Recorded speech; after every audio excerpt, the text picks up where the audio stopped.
ปัญจศีลานิยาสานะโมตัสสะ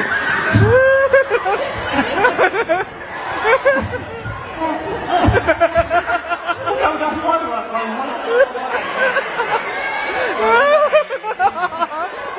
ทำไมไม่ดีดีนะโมตัสสะภะคะวะโตอะระหะโตนะโมตัสสะภะคะวะโตอะระหะโตนะ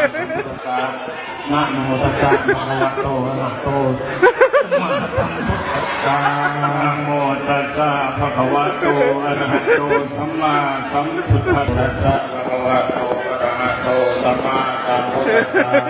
นะโมตัสสะ